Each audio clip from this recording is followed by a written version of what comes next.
1992 June 20, 21, 22 இந்த 3 நாளும் ஒரு பெரிய வேட்டை அந்த கிராமத்துல நடந்து. உங்களுக்கு அப்போ வீரப்பன் ரொம்ப ஆக்டிவா இருந்த சமயம். ஆனா வீரப்பன் ஒருபோதும் இந்த பகுதிக்கு வந்ததில்லைன்னு சொல்றாங்க. ஆனா அங்கிருந்த ஆயிரக்கணக்கான கோடி ரூபாய் பெருமானம் உள்ள சந்தன மரங்கள் வெட்டி கடத்தப்பட்டது. அன்னைக்கே ஆளுங்கட்சியில இருந்த பலரும் அதுல இன்வால்வ் ஆயிருக்காங்க. குறிப்பா செங்கோட்டையன் மீது அந்த குற்றம் சாட்டப்பட்டது. அவர்தான் வனத்துறை அமைச்சராக இருந்தார். செங்கோட்டையன் மற்றும் செல்வி ஜெயலலிதாவினுடைய நீங்க எதை பார்த்தீங்கன்னா அவர்களை குற்றவாளி ஆக்கிவிட்டு இந்த உண்மையான சந்தன மர கடத்தல் யாரு பண்ணாங்கிறது இன்னைக்கு வரை வரல. இவங்க தாக்குதல் நடத்துறாங்க, போறாங்க. நீங்க இந்த பெண்கள் வன்கொடுமைக்கு உள்ளாக்கப்படுகிற போது அடையாள அணிவகுப்பு அவங்க நடத்துறாங்க. அதெல்லாம் நீங்க ஒரு பாதிப்புக்கு உள்ளாகிற பெண் அவன் முகத்தை நினைவுல வச்சுக்கிறது இருக்கு இல்லையா, அவ்வளவு பெரிய கொடூரம் என்கிற காரணத்தினாலதான் அவங்க வச்சிருக்காங்க. 18 பேர் ஒரு கேஸ்ல சாட்சிகளை எவ்வளவு குறைவா வச்சிருக்கோமோ அவ்வளவு நல்லது. ஏன்னா நினைவில் சரியா வச்சிருக்காம சொல்லா கூட எதிர்த்தரப்பு அதை பாசிட்டிவா எடுத்துப்பாங்க. பாருங்க, இவங்களுக்குள்ள முரண்பாடு இருக்கு, எனவே இதை தள்ளுபடி செய்யணும். ஆனா 75 பேரும் ஒரே மாதிரி. ஒரு 18 பேர் பெண்கள் எல்லாத்தையும் கொண்டு போய் ஜெயிலில் போட்டிருக்காங்க. நீங்க போய் பாருங்க. இப்போ இவங்க பார்க்க போறதுக்கு முன்னால அவங்க சொல்றாங்க, அவங்க எல்லாத்தையும் மொத்தமா அள்ளி கொண்டு போய் அந்த ஒரு குளத்து கரையில வச்சு ஒரு வன்கொடுமைக்கு உள்ளாக்கினாங்க. இவங்க அந்த ஜெயிலரை போய் பார்க்குறாங்க. அந்த ஜெயிலர் தான் சொல்றாங்க, இவங்களுக்கு நீங்களாவது இப்போ வந்தீங்களே, இவங்களுக்கு ஏதாவது உதவி செய்யுங்க. டெலிஃபோன் டிபார்ட்மெண்ட்ல இருந்து ஒரு ஆளை போட்டு தள்ளிட்டா எல்லாம் சரியாயிரும்னு சொன்னதை கேட்டுட்டு அதை வெளியே சொன்னவர். அதே போல நீங்க ஒரு ஆளை லாரி ஏற்றி கொண்டுட்டா சரியா போகும்னு சொன்னது. நீங்க சாட்சி சொல்ல வந்தவங்களை மிரட்டினது. 4-6 பேர் மத்தியில வச்சு அடையாள அணிவகுப்பை நடத்தியதை தாண்டி அதை சீர்குலைச்சிட்டு 50 பேருக்கு இடையில அடையாள அணிவகுப்பு நடத்தியது. இவ்வளவையும் தாண்டி தான் இந்த வழக்கு சிபிஐட்ட போகும்.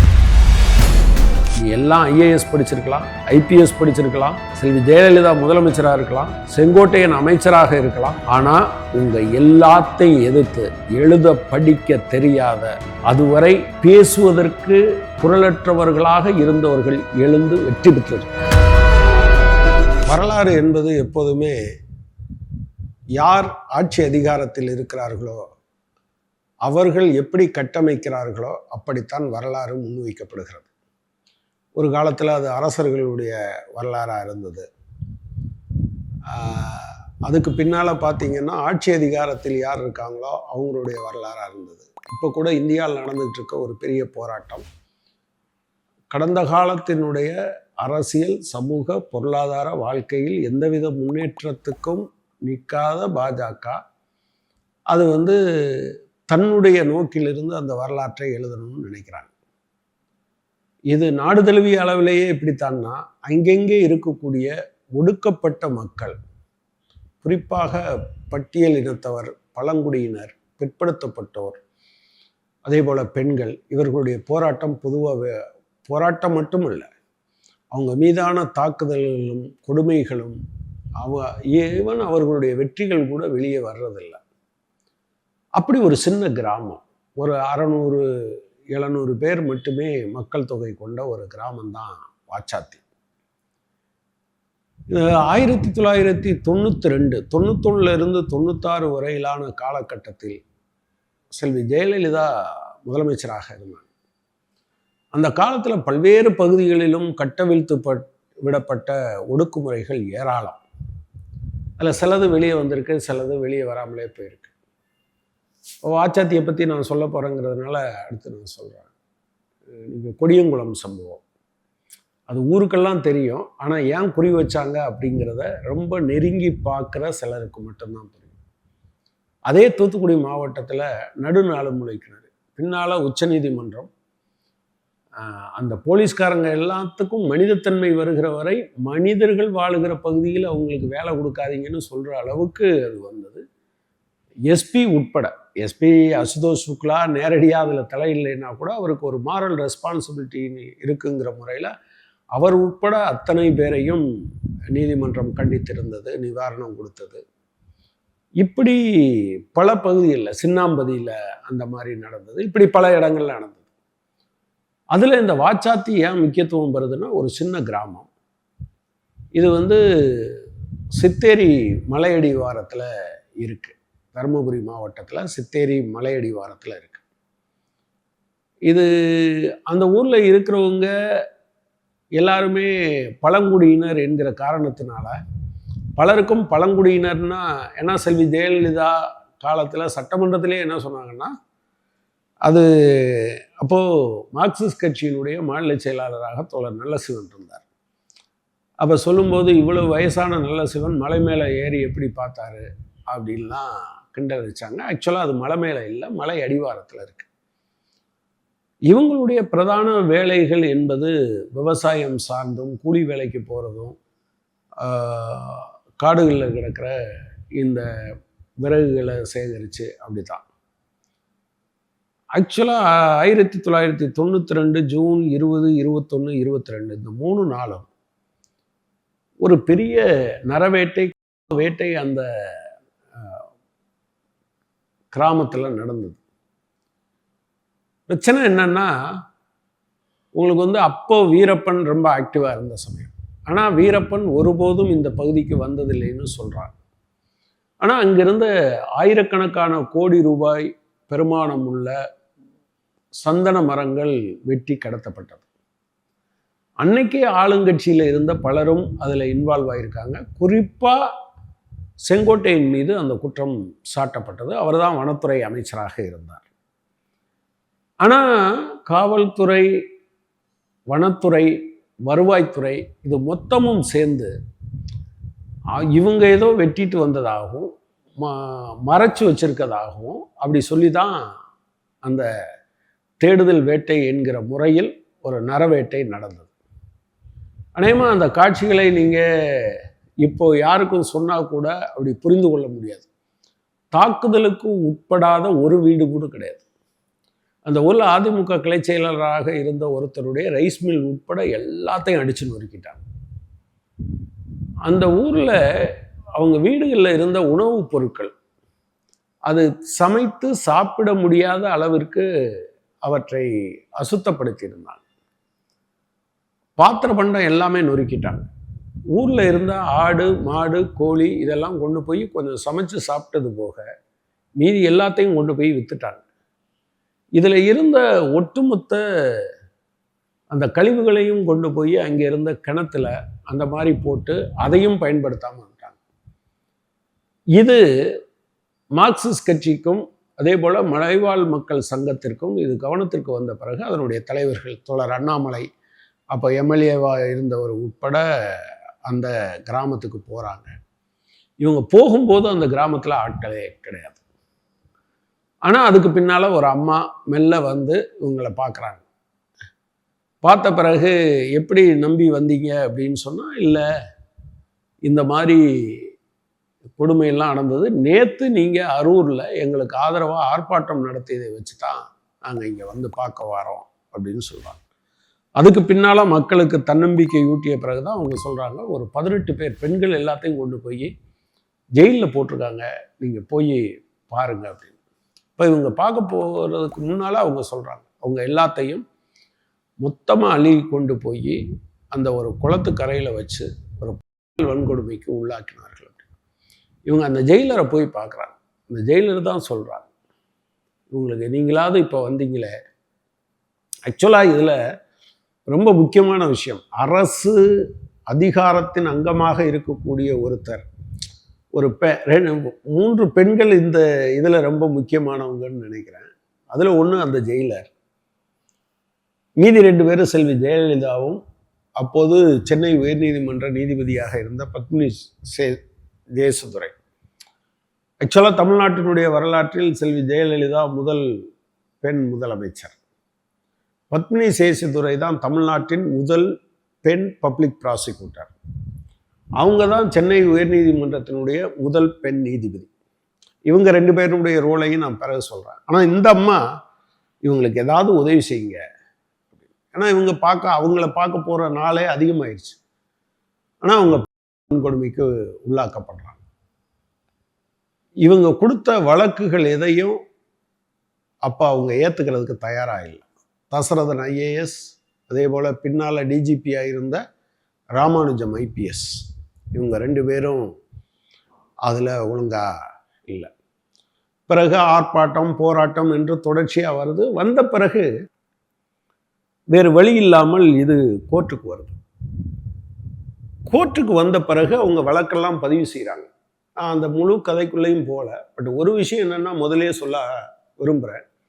அத்தனை பேரும் அரசு அதிகாரிகள், ஐஏஎஸ் ஐபிஎஸ் ரேங்கில் இருக்கவங்க உட்பட. ஆனால் குற்றம் சாட்டப்பட்ட 269 பேரில் இறந்து போன 15 பேரும் சேர்த்து அத்தனை பேரும் குற்றவாளிகள் என்று தீர்ப்பு சொல்லப்பட்டது இந்த வழக்கில். ஒன்றும் சாதாரணமாக நினச்சிடாதீங்க. ஆக்சுவலாக ஒருத்தர் கூட விடலை. இன்ஃபேக்ட் அதுக்கு பின்னால் சென்னை உயர்நீதிமன்றம் 2023 தீர்ப்பு கொடுக்கும்போது அது இன்னொரு விஷயத்தையும் சொல்லிச்சு. அந்த மாவட்ட ஆட்சித்தலைவரையும் மாவட்ட காவல் கண்காணிப்பாளரையும், அதாவது தசரதன் ஐஏஎஸ், ராமானுஜம் ஐபிஎஸ், இவங்க 2 பேரும் கூட குற்றவாளிகள் அப்படின்னு சொல்லிச்சு. 18 பேர் வன்கொடுமைக்கு உள்ளாக்கப்பட்டார். அப்போ இயல்பா என்னன்னா, இந்த பெண்கள் முதல்ல நீங்கள் ஒரு ஸ்டேஷன் ஒரு தவறான பாலியல் சீண்டலை கூட பெண்கள் துணிஞ்சு வெளியில் சொல்கிறதில்ல. அப்படி சொன்னால் நீ ட்ரெஸ்ஸு ஒழுங்காக போட்டிருக்க மாட்ட, அல்லது உன்னுடைய நடவடிக்கை எப்படி இருந்திருக்கும், உன்னுடைய பேச்சு பார்வை இருந்திருக்கும், எல்லாத்தையுமா உரசுறாங்க. இப்படி கேட்குற காலம் இப்போதும் கூட அப்படி பலதும் நடக்குது. பலதையும் மனசில் போட்டு அடக்கிக்கிட்டு பெண்கள் போவாங்க. அப்போது கிராமப்புறத்தில் இருந்த இந்த பெண்கள் எவ்வளவு சிரமப்பட்டிருப்பாங்கன்னு தெரியும். அவங்களே சொல்கிறபடி ஆக்சுவலாக அந்த ஊர் நாட்டாமை அவங்களுக்கு பெரிய ஆள். அவரை ஊருக்கு நடுவில் வச்சு அவரை எல்லாத்துக்கிட்டையும் விளக்கமாறு கொடுத்து அடிக்க சொல்கிறாங்க. அந்த ஊருக்கு முன்னால் பெண்களை மானபங்கப்படுத்துகிறாங்க. இவ்வளவும் நடக்குது. ஸோ அதுக்கு பின்னால் கோர்ட்டுக்கு வரும்போது ஆக்சுவலாக ஆரம்பத்தில் பத்மினி ஜெயசுந்தரி, நம்ம பல நேரங்களில் பெண் என்றால் பேயும் இறங்குவாங்க. ஆனால் பெண்ணுக்கு பாதிக்கப்பட்ட பெண்ணுக்கெல்லாம் இறங்கலை. அவங்க தான் நீதிபதியாக இருக்காங்க, அவங்க ஏற்றுக்கலை. பிறகு அப்பீல் போகிறாங்க. பிறகு சிபிஐ விசாரணை என்று நடக்குது. அப்போ இந்த காலம் முழுவதும் செங்கோட்டையன் மற்றும் செல்வி ஜெயலலிதாவினுடைய நீங்கள் எதை பார்த்தீங்கன்னா, அவர்களை குற்றவாளி ஆக்கிவிட்டு இந்த உண்மையான சந்திர மரக்கடத்தல் யார் பண்ணாங்கங்கிறது இன்னைக்கு வரை வரல. இவங்க தாக்குதல் நடத்துகிறாங்க, போகிறாங்க. ஸோ இந்த போராட்டம் நீங்கள் 2023 சென்னை உயர்நீதிமன்றத்திற்கு வந்த பிறகு ஒரு முடிவுக்கு வருது. இப்போ அவங்க அப்பீல் போயிருக்காங்க. அந்த பாதிக்கப்பட்டவர்கள் அப்பீல் போயிருக்காங்க. இதில் ஒரு விஷயம் என்னன்னா, நீங்கள் இந்த பெண்கள் வன்கொடுமைக்கு உள்ளாக்கப்படுகிற போது அடையாள அணிவகுப்பு அவங்க நடத்துகிறாங்க. அதெல்லாம் நீங்கள் ஒரு பாதிப்புக்கு உள்ளாகிற பெண் அவன் முகத்தை நினைவில் வச்சுக்கிறது இருக்கு இல்லையா, அவ்வளோ பெரிய கொடூரம் என்கிற காரணத்தினால தான் அவங்க வச்சுருக்காங்க. 18 பேர், சாட்சிகள் 75 பேர். ஆக்சுவலாக இதோட சம்மந்தப்பட்ட மார்க்சிஸ்ட் கட்சியினுடைய வழக்கறிஞர்கள், அது சம்கிராஜ், அதே போல் இளங்கோ, என்ஜிஆர் பிரசாத், வைகை, இவங்கெல்லாம் பேசும்போது ஒன்று குறிப்பிட்டு சொன்னாங்க. ஒரு கேஸில் சாட்சிகளை எவ்வளவு குறைவாக வச்சுருக்கோமோ அவ்வளவு நல்லது. ஏன்னா நினைவில் சரியாக வச்சுருக்காம சொல்லாக்கூட எதிர்த்தரப்பு அதை பாசிட்டிவாக எடுத்துப்பாங்க. பாருங்கள், இவங்களுக்குள்ள முரண்பாடு இருக்குது, எனவே இதை தள்ளுபடி செய்யணும்னு. ஆனால் 75 பேரும் ஒரே மாதிரி சொன்னாங்க. சரி, எந்த அளவுக்கெல்லாம் நடந்ததுங்கிறத ஆக்சுவலாக அந்த வாச்சாத்தி ஆவணப்படம் அதில் சொல்லியிருக்காங்க. அதாவது டெலிஃபோன் டிபார்ட்மெண்ட்டில் இருந்து ஒரு ஆளை போட்டு தள்ளிட்டா எல்லாம் சரியாயிரும்னு சொன்னதை கேட்டுட்டு அதை வெளியே சொன்னவர். அதே போல் நீங்கள் ஒரு ஆளை லாரி ஏற்றி கொண்டுட்டா சரியாக போகும்னு சொன்னது. நீங்கள் சாட்சி சொல்ல வந்தவங்களை மிரட்டினது. 4-6 பேர் மத்தியில் வச்சு அடையாள அணிவகுப்பை நடத்தியதை தாண்டி அதை சீர்குலைச்சிட்டு 50 பேருக்கு இடையில் அடையாள அணிவகுப்பு நடத்தியது. இவ்வளவையும் தாண்டி தான் இந்த வழக்கு சிபிஐட்ட போனது. உண்மையிலே சிபிஐலேருந்து விசாரித்த கார்த்திகேயன் மிக திறமையாக அதை விசாரித்தார். ஸோ இதெல்லாம் நம்ம சொல்லும்போது சில வார்த்தைகளில் சொல்லிகிட்டே போகிறோம். அப்போ இந்த காலத்தில் எஸ்டி மக்கள், பழங்குடியினர் என்கிற காரணத்தினால அவங்களுக்கு காம்பன்சேஷன் கொடுக்கணும்னு கிட்டத்தட்ட ஒரு 3.5 கோடி ரூபாய்க்கு காம்பன்சேஷன் வாங்கி கொடுத்துருக்கோம். அப்புறம் இந்த போராட்டம் நடக்குது. இப்போ எல்லாரும் குற்றவாளிகள்னு சொல்லியிருக்காங்க, அவங்க அப்பீல் போயிருக்காங்க. 2023 வரும்போது தான் ஆக்சுவலாக சென்னை உயர்நீதிமன்றம் என்ன சொல்லுதுன்னா, இந்த வன்பு கொடுமைக்கு உள்ளாக்கப்பட்ட ஒவ்வொருவருக்கும் 10 லட்சம் ரூபா கொடுங்க, வீட்டுக்கு ஒருத்தருக்கு வேலை கொடுங்க என்று சொல்கிறாங்க. அந்த 3 கோடி ரூபா போக இது. அப்புறம் இதை தமிழ்நாடு அரசாங்கம், திமுக அரசாங்கம் வந்த பிறகு கொடுத்தது. பிறகு வீட்டுக்கு ஒருத்தருக்கு வேலை கொடுத்துட்டாங்க. மற்ற அவங்க வாழ்வாதாரம் சம்பந்தமான விஷயங்களை கட்சி எடுத்துக்கிட்டு இருக்கு. பின்னால் அரூர் தொகுதியினுடைய எம்எல்ஏ வந்த தோழர் டில்லிபாபு உட்பட இதை தொடர்ச்சியாக ஃபாலோ பண்ணுறாங்க. மார்க்சிஸ்ட் கட்சியுடைய மாநில தலைமை இதை தொடர்ச்சியாக பார்த்துக்கிட்டு இருக்கு.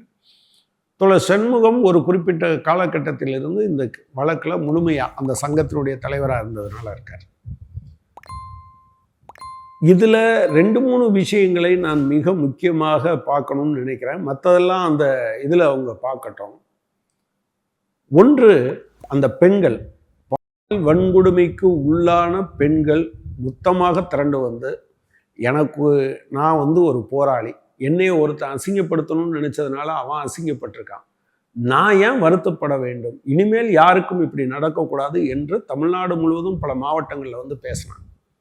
அந்த பாதிக்கப்பட்ட பெண்கள், நான் பாலியல் வன்கொடுமைக்கு உள்ளானேன், குற்றவாளி தண்டிக்கப்படுவதற்கு நான் காரணமாக இருந்திருக்கிறேன், போராடுங்கள், தைரியமாக இருங்க, இப்படி நடக்கக்கூடாது, நடந்தால் எவனையும் விடக்கூடாது என்று பேசியது ஒன்று. நீங்கள் இந்த நம்முடைய சமூக அடுக்கில் உயர் ஜாதியினர், பிற்படுத்தப்பட்ட ஜாதியினர், மிகவும் பிற்படுத்தப்பட்ட ஜாதியினர், பட்டியல் இனத்தவர்கள், அதுலேயும் கீழே இருக்கிறவங்கள தான் பட்டியல் பழங்குடியினர், அந்த சமூகம் இதை போராடி ஜெயிச்சிருக்காங்கங்கிறது ஒன்று. நீங்கள் என்னதான் மார்க்சிஸ்ட் கட்சி நிற்கட்டும் அல்லது மலைவாழ் மக்கள் சங்கம் நிற்கட்டும், அவங்க சொன்னா தானே, நடந்ததை சொன்னா தானே நடக்கும். ஸோ இதில் இந்த போராட்டத்தில் அவங்க நின்று ஒரு விஷயம் பளிச்சுன்னு நீங்கள் பார்த்தீங்கன்னா உங்களுக்கு தெரியும். நான் ரொம்ப ஒரு 23 வயசில் நான் கம்யூனிஸ்ட் கட்சியோட எனக்கு அறிமுகம் வந்தபோது முதல்ல மார்க்சும் ஏங்கல்ஸும் எழுதின கம்யூனிஸ்ட் அறிக்கையை வாசிக்க கொடுக்குறாங்க. அதன் முதல் வாசகம் இப்படி தொடங்கும்: ஏடறிந்த வரலாறு முழுவதும் வர்க்க போராட்டத்தின் வரலாறு அப்படின்னு. அந்த வாசகத்தை படிக்கிறதுக்கு ஈர்ப்பாக இருந்தது. ஆனால் அதை புரிஞ்சுக்கிற பக்குவம் எனக்கு இல்லை, ரொம்ப நாளாச்சாச்சு. ஆனால் இந்த கேஸில் ரொம்ப நீங்கள் பார்த்தீங்கன்னா, அந்த காவல்துறை அதிகாரிகளோ, வனத்துறை அதிகாரிகளோ, அல்லது வருவாய்த்துறை அதிகாரிகளோ, இவங்களுக்கும் அவங்களுக்கும் நேரடியான பகைமை எதுவும் இல்லை. இன்னும் சொல்ல போனால் அவங்க எல்லாரும் இதில் பலனடைந்திருப்பார்கள் என்றும் சொல்ல முடியாது. அப்போது ஆளும் கட்சி என்பதை தாண்டி ஆளும் வர்க்கம் இந்த அமைப்புகளை எப்படி பயன்படுத்துது, தன்னுடைய அடியாளாக பயன்படுத்துது. ஒரு ஒடுக்குமுறை கருவி என்று வருகிற போது இதர வர்க்கத்தை சார்ந்தவர்கள் அவங்கள எப்படி அடிக்கிறாங்க அப்படிங்கிறதுக்கு நல்ல உதாரணமாக அது இருக்கு. ஏன்னா அவங்கெல்லாம் சாதாரண ஆட்கள் தானே. அடுத்த கட்டம் நீங்கள் இன்னொரு பக்கம் பார்த்தீங்கன்னா, இவங்க வெளியில் மலையில் போய் ஒளிஞ்சிருந்தவங்க இவங்களெல்லாம் ஊருக்கு வர சொல்லியாச்சு. ஆனால் ஊருக்கு போகும்போது இவங்களுக்கு அந்த இடிந்த வீடுகள், சேதப்படுத்தப்பட்ட பொருட்கள் என்பதை தவிர வாழ்க்கையை ஆரம்பிக்கிறதுக்கு எதுவுமே இல்லை. அப்போது இந்த காலத்தில் தமிழ்நாடு முழுவதும் சிஐடியு, அதில் பொதுவாக அரசு போக்குவரத்து தொழிலாளர் சம்மேளனம் சிஐடியு நடத்திய மிக முக்கியமான விஷயம் என்பது, எல்லா தமிழ்நாடு முழுவதும் இருக்கக்கூடிய கிட்டத்தட்ட 375 என்னவோ அந்த பஸ் டெப்போ, அந்த பஸ் ஸ்டாண்டுகளில் உண்டியல் அடித்தாங்க. அவங்க அப்போ கொடுத்தது ஒன்றும் தங்கத்தில் இவங்க ஒன்றும் செஞ்சு கொடுத்துடல. ஆனால் தண்ணி எடுக்கிற 2 குடம், சமைக்கிறதுக்கான ஒரு பாத்திரம், சாப்பிட்றதுக்கான தட்டு, தண்ணி குடிக்கிறதுக்கான ஒரு சொம்பு, டம்ளர், இதுதான் அவங்க வாங்கி கொண்டு போய் கொடுத்தாங்க. வள்ளுவர் காலத்தினால் செய்த நன்றின்னு ஒரு வார்த்தை சொல்லுவார். நீங்கள் தங்கமா தண்ணியா என்பதல்ல பிரச்சனை. சாதாரணமாக ஒரு ஒரு ஒரு ரொம்ப சகஜமாக செலவழிக்கிறவங்க தண்ணிப்பட்ட பாடு அப்படின்னு சொல்லுவோம். ஆனால் தண்ணியே இல்லாத இடத்துல உயிர் காப்பதாக தண்ணீர் மாறிவிடுகிறது. எனவே தான் அதனுடைய பண மதிப்பு என்பதை விட அதனுடைய பயன் மதிப்பு இருக்குல்ல, அது முக்கியத்துவம் படுது. அதனால் அதில் தான் நீங்கள் வள்ளுவருடைய காலத்தினால் செய்த நன்றி. இவங்க எல்லாம் சாப்பிட சமைக்க முடியாது, தண்ணீர் எடுக்க முடியாது, சாப்பிட்றதுக்கு தட்டு இல்லை என்கிற போது அதை கொண்டு போய் கொடுத்தாங்க. அதில் முகம் தெரியாத, பெயர் தெரியாத டிரான்ஸ்போர்ட் தொழிலாளிகள் எதுக்கோ இந்த செங்கொடிக்காரங்கன்னா எப்பாவது உண்டியல் அடிக்கத்தானே செய்வாங்க அப்படின்னு நினைக்கிற ஆட்கள் உட்பட போட்ட காசுகள் அதில் இருக்கும். அதில் சில பேருடைய காசுகளாவது தன்னுடைய குழந்தைக்கு கொடுக்குற சாப்பாட்டில் ஒரு கவலத்தை குறைத்ததாக இருக்கும். சாதாரண மனிதர்கள் அவங்கெல்லாம் கொடுத்த பிறகு அப்படித்தான் வந்தது. அப்புறம் மீத இருந்த காசை வழக்குக்கு கொடுத்தாங்க. நீங்கள் அனைத்திந்திய ஜனநாயக மாத சங்கம் இதற்குள்ளே போனாங்க, விவசாயிகள் சங்கம் உதவி செஞ்சாங்க, எல்லாரும் செஞ்சாங்க.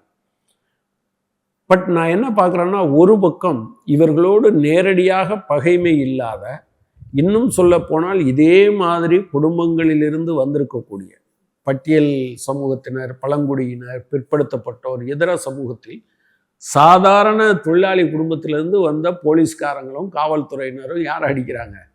அவங்கள விட வாழ்நிலையில் கீழே இருக்கக்கூடிய மக்களை அடிக்கிறாங்க, பாலியல் வன்கொடுமைக்கு உள்ளாக்குறாங்க. அவங்க 2 பேருக்கு நேரடியான எந்த பகைமையும் இல்லை. இங்கே தான் அவங்க ஆளும் வர்க்கத்தின் கருவியாக இருந்து இதை செய்கிறார். இன்னொரு பக்கம் பார்த்தீங்கன்னா, வாச்சாத்தி எங்கே இருக்குது, தருமபுரி எங்கே இருக்குது, இப்படி ஒரு சம்பவம் நிகழ்ந்ததா என்று தெரியாத கொஞ்சம் பேர் செங்கொடி ஒரு உண்டியல் வச்சிருக்கு, ஏதோ நல்ல காரியத்துக்கு கோயிலுக்கு போடுறது மாதிரி. இப்போ சில பேர் போய்கிட்டே இருப்பாங்க, ஒரு கோயில் சிலையை பார்த்தா டக்குன்னு செருப்பு கழட்டி போட்டு அவன் விரும்புறது மாதிரி அதுக்கு ஒரு சல்யூட் போட்டுட்டு போயிட்டு இருப்பாங்களா, அந்த மாதிரி அப்படியே தன்னுடைய அன்றாட வேலைகளில் ஓடிய மக்கள் கொடுத்த அந்த காசு இருக்கு இல்லையா, அதுதான் அவங்கள கொண்டு போய் அங்கே குடியமர்த்த வச்சது. இன்னைக்கு அது ஒரு வரலாற்றில் மிக முக்கியமான சம்பவமாக வந்து நிற்கிது. எனவே தான் இதை ஆவணப்படுத்த வேண்டும் என்று நினைச்சோம். காம்ரேட் டாக்கீஸ் ரொம்ப சிறப்பாக நம்முடைய தோழர்கள், அதில் ஒன்றும் ப்ரொஃபஷனலான ஆட்கள் கிடையாது, ஆனால் ப்ரொஃபஷனலை விட பெட்டராக அவங்க தொழில் முறையில் இதை செய்தவர்கள் என்று சொல்ல முடியாது. ஆனால் அதை படம் பிடிச்சது அவங்களுடைய கள்ளம் கபடமற்ற சிரிப்பை, அந்த இவ்வளவு காலம் 30-34 வருஷம் ஆன பிறகும் அப்போது தனக்கேற்பட்ட வழியை, அதே போல தான் பார்க்கும்போது மற்றவங்க அனுபவித்த வழியை, இது எல்லாத்தையும் தாண்டி அதற்கு பிறகு நெற்றிக்கண் திறப்பினும் குற்றம் குற்றமேன்னு சொல்றது கூட ஒரு புலவர் தான் சொன்னார், ஒரு சாதாரண ஆள் சொல்ல முடியாது. ஆனால் நீ எல்லாம் ஐஏஎஸ் படிச்சிருக்கலாம், ஐபிஎஸ் படிச்சிருக்கலாம், செல்வி ஜெயலலிதா முதலமைச்சராக இருக்கலாம், செங்கோட்டையன் அமைச்சராக இருக்கலாம், ஆனால் உங்கள் எல்லாத்தையும் எதிர்த்து எழுத படிக்க தெரியாத, அதுவரை பேசுவதற்கு குரலற்றவர்களாக இருந்தவர்கள் எழுந்து வெற்றி பெற்றிருக்கிறார்கள். 269 பேரும் குற்றவாளிகள், இறந்தவர்கள் உட்பட என்பது அநேகமாக இந்தியாவினுடைய சரித்திரத்தில், அது 75 பேர் சாட்சி சொல்லி யாரும் புரல் சாட்சி இல்லாமல், இன்னொரு பக்கம் பார்த்தீங்கன்னா இந்த 75 பேரையும் அவங்க மிரட்டின பிறகும் நின்றுருக்காங்கிறது ஒரு சாதாரணமான விஷயம் இல்லை. எனவே இந்த ஆவணப்படத்தை பொறுத்தளவில் நான் என்ன பார்க்குறேன்னா, ஒன்று ஒரு ஒரு ஒரு 32 வருட போராட்டத்தை, 31 வருட போராட்டத்தை ஒரு 40 நிமிடத்திற்குள் அவர்கள் அடைக்க முயற்சித்திருக்கிறார்கள். அதில் மிகப்பெரிய போராளியாக இருந்த பரந்தாயி என்கிற அந்த அம்மா அன்னைக்கு வந்திருந்தாங்க. மக்கள் நீதி மையத்தினுடைய தலைவர், நிறுவன தலைவர், மாநிலங்களவை உறுப்பினர், மிகச்சிறந்த இந்தியாவினுடைய திரைப்பட கலைஞர் கமலஹாசன், அந்த அம்மா மேலே போய் அவங்க பரந்தாயி வாங்கன்னு கூப்பிட்டோன்னு அவங்க அழுதாங்க. இவர் சொன்னார், நீங்கள் ஜெயிச்சிட்டீங்கம்மா, அழாதீங்க, நீங்கள் எவ்வளோ பெரிய வெற்றியை பெற்றீங்க அப்படின்னு சொல்லி. சாதாரண மனிதர்கள் இன்னைக்கு இருக்கக்கூடிய சட்ட அமைப்புக்குள்ளிருந்து போராடி வெற்றி பெற்றிருக்கிறார்கள். இந்த விஷயத்தை அது ஒன்று சொல்லுது, அது போராடுறவங்களுக்கு ஒரு நம்பிக்கை. 2வது, ஆளும் வர்க்கத்தினுடைய அடக்குமுறை கருவிதான் அது. நீங்கள் அது இப்போ கேரளாவில் பினராயி விஜயன் அரசாங்கம் இருந்தாலும் கூட இந்த பியூரோக்ரஸியை நீங்கள் கொஞ்சம் தான் கட்டுப்பாட்டுக்குள்ளே வச்சுக்க முடியுமே தவிர, அங்கேயும் அது அடக்குமுறை கருவியாக தான் இருக்கும், தமிழ்நாட்டிலையும் அடக்குமுறை கருவியாக தான் இருக்கும். அதை நீங்கள் ஆளுகிறவர்கள் முதலமைச்சராக இப்படி அவங்க உங்கள் பாலிசிக்கு தகுந்த மாதிரி அது கொஞ்சம் சேஞ்ச் ஆகுது, அவ்வளோதான். ஆனால் அதனுடைய இயல்பான தன்மை அதுதான் அப்படிங்கிறது. அதே போல் உழைக்கும் வர்க்கம் எப்படி இதுக்கு, நீங்கள் டிரான்ஸ்போர்ட் தொழிலாளிகளே அவர் சிஐடியூவில் இருக்கிற எல்லாரும் சிபிஎம்மில் இருக்கிறவர் இல்லை, ஈவன் அதில் கஞ்சத்தனம் பண்ணுறவர் கூட இருப்பாங்க. ஆனால் இந்த போராட்டத்தில் என்னுடைய பங்களிப்பும் இருக்கட்டும் என்று கொடுத்தவர்கள் ஒரு பகுதி, ஏதோ ஒரு போராட்டம் நல்லதுக்கு பண்ணுறாங்க இருக்கட்டும்னு கொடுத்தவங்க, எந்த ஃபீஸும் வாங்காமல் இதுக்காக வாதாடிய வழக்கறிஞர்கள்.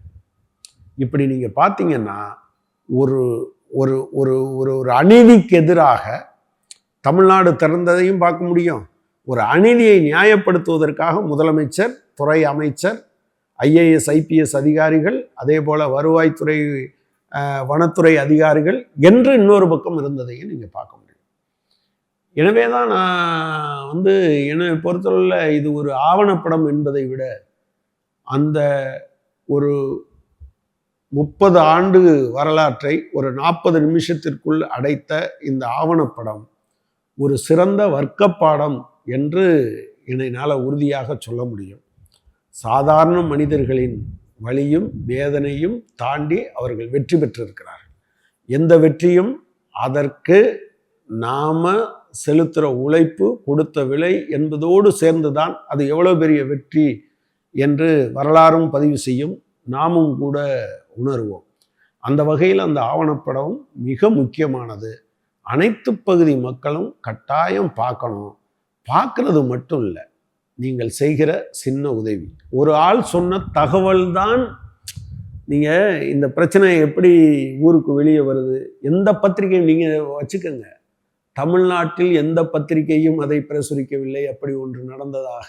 எது நம்ம போய் சேர்ற வரைக்கும் ஒரு மாநாடு நடக்குது, அதில் வந்த ஒருத்தர் எங்கள் ஊரில் இப்படி ஒரு பிரச்சனைன்னு சொல்கிறாரு, அதை ஒட்டி தான் கம்யூனிஸ்ட் கட்சியும் மலைவாழ் மக்கள் சங்கம் பார்க்க போகுது, அது வெளியே வந்திருக்கு. இப்படி ஒரு தகவல் சொன்னவர் உட்பட இந்த போராட்டத்தினுடைய இந்த வெற்றியில் அவருக்கும் பங்கு உண்டு.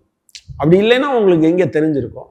இது எல்லாவற்றையும் நீங்கள் பார்க்கிற போது ஒற்றுமை என்பது மிக முக்கியமானது. அநீதிக்கு எதிரான அந்த கோபத்தை ஒன்று திரட்ட ஒரு கொடி இருந்தால், அது நம்பகமான கொடியாக இருந்தால், அதன் பின்னால் தமிழ்நாட்டினுடைய மக்களும் வர தயார், நீதிமன்றத்தில் இருக்கக்கூடிய வழக்கறிஞர்களும் வர தயார். நீங்கள் ஜெயில் வார்டனாக இருந்த ஒரு அம்மா அதில் இது பண்ணியிருக்காங்க. நீங்கள் சிபிஐயில் இருந்த அதிகாரி உண்மையிலே நியாயமாக அவர் நடந்துகிட்டு இருக்காரு.